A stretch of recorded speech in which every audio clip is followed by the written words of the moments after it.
Yesaya 55 ayat 8 sampai dengan 9. Kita baca bersama-sama dalam nama Yesus. 1, 2, 3. Sebab rancanganku bukanlah rancanganmu, dan jalanmu bukanlah jalanku. Demikianlah firman Tuhan. Seperti tingginya langit dari bumi, demikianlah tingginya jalanku dari jalanmu, dan rancanganku dari rancanganmu. Haleluya. Saudara, Alkitab berkata begini. Sebab rancanganku bukanlah rancanganmu, dan jalanmu bukanlah jalanku. Demikianlah firman Tuhan. Kenapa saudara saya memberikan tema bahwa kalau kita hidup harus selalu bertanya Tuhan? Karena apa? Ya. Karena Alkitab yang katakan rancangan kita dengan rancangan Tuhan itu berbeda. Amin. Misalnya saudara, contoh, kita merancangkan sesuatu. Oh, anak saya kalau dia sudah besar, saya akan mau kuliahkan dia, contoh jadi dokter. Contoh aja ya.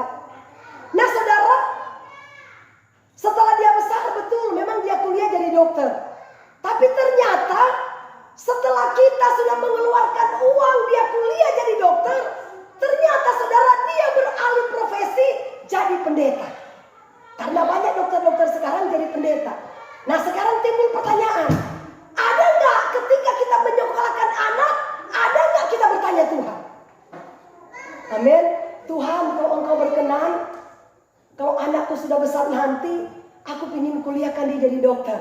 Saudara, kalau timbul damai sejahtera dalam hati, sudah pasti saudara itu berkenan di hadapan Tuhan.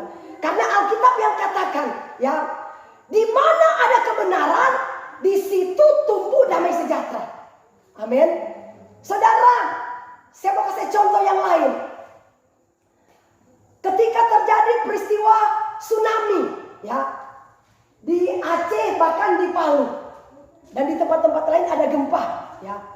Ada begitu banyak pengusaha-pengusaha, ada begitu banyak orang-orang kaya saudara yang mendirikan rumah yang mewah, mendirikan toko yang besar, bahkan hotel yang mewah. Tetapi saudara, ketika mereka mendirikan rumah bahkan toko atau hotel, ada nggak mereka bertanya Tuhan? Ya. Akhirnya saudara, pada waktu terjadi gempa, terjadi tsunami, toko, hotel, rumah mewah yang mereka bangun amblas, runtuh. Haleluya. Makanya Alkitab katakan saudara, ya, jalanmu bukanlah jalanku, rancanganmu bukanlah rancanganku. Berarti ketika kita merancangkan sesuatu, alangkah baiknya kita bertanya Tuhan. Amin. Karena Tuhan yang lebih tahu apa yang akan terjadi di depan sana. Coba saudara, ada ayat Yakobus 4 ayat 13 sampai dengan ayat yang ke-15. Coba.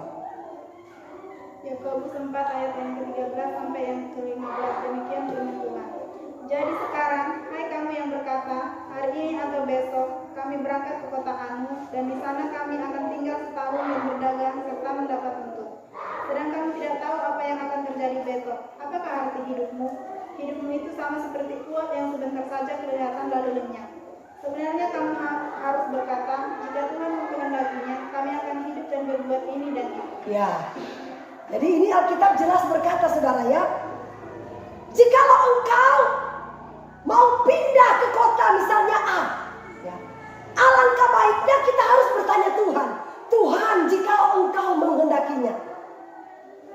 Karena firman Tuhan katakan hidup kita ini seperti uap. Sebentar kelihatan, tiba-tiba hilang. Ih, baru kemarin saya ada dengan orang ini, tiba-tiba dengar sudah meninggal. Kenapa? Celaka. Contoh aja ini ya.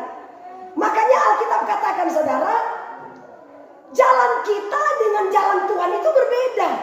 Rancangan kita dengan rancangan Tuhan itu berbeda. Makanya Tuhan katakan alangkah baiknya sebelum kita mengerjakan sesuatu, melakukan segala sesuatu, bertanyalah Tuhan. Amin.